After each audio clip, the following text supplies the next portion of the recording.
Back student, আজকে আমরা একটা ছোট্ট রিলসের মাধ্যমে শঙ্কুর যে সূত্রগুলো আছে সবগুলো একবারে জেনে নেবো। দেখো, এই হচ্ছে আমাদের শঙ্কু। শঙ্কু আকৃতি এরকম হয়।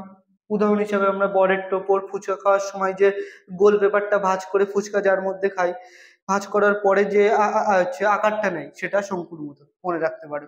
আচ্ছা, তাহলে এটা একটা শঙ্কু। এইটা শঙ্কুর ব্যাসার্ধকে আমরা আর ধরেছি, শঙ্কুর উচ্চতাটাকে আমরা এইচ ধরেছি, আর এইটাকে কি বলে শঙ্কুর তির্যক উচ্চতা, সেটা আমরা এল। তাহলে যদি এল হয় তাহলে শঙ্কুর বক্রতলের ক্ষেত্রফল। বক্রতল মানে কি আমরা মেন ভিডিওতে খুব ভালোভাবে বুঝিয়েছি, সেখানে তোমরা দেখে নিতে পারো। যা হোক, সূত্র কি হবে, পাই আর এল বর্গ একক। আচ্ছা, শঙ্কুর সমগ্রতল। সমগ্রতল মানে শঙ্কুর দুটো তল, বক্রতল আর সমতল, এই দুটো যোগ করলে যেটা হয় সেটা হচ্ছে আমাদের কি সমগ্রতল। তাহলে সেটা হচ্ছে পাই আর ইন্টু আর প্লাস এল, এত বর্গ একক।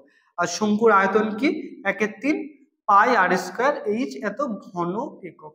আচ্ছা, শঙ্কুর বক্রতল আর সমগ্রতল আরেকবার বলে দিচ্ছি। শঙ্কুর যে উপরের এই তলটা থাকে সেইটাকে কি বলে, বক্রতল।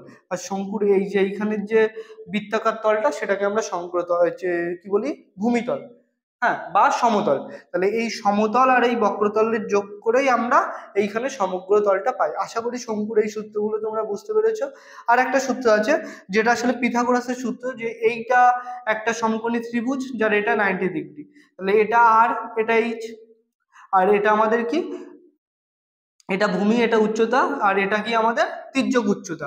হ্যাঁ, তাহলে এটাকে আমরা অতিভুজও বলি। তাহলে পিথাগোরাসের সূত্র অনুযায়ী কি, ভূমি স্কয়ার যোগ লম্ব স্কয়ার সমান সমান অতিভুজ স্কয়ার। এইখান থেকে আমরা আর এইচ এল যে কোনো তিনটের মানই বের করতে পারি। তাহলে এই আজকের ভিডিও এই অবধি।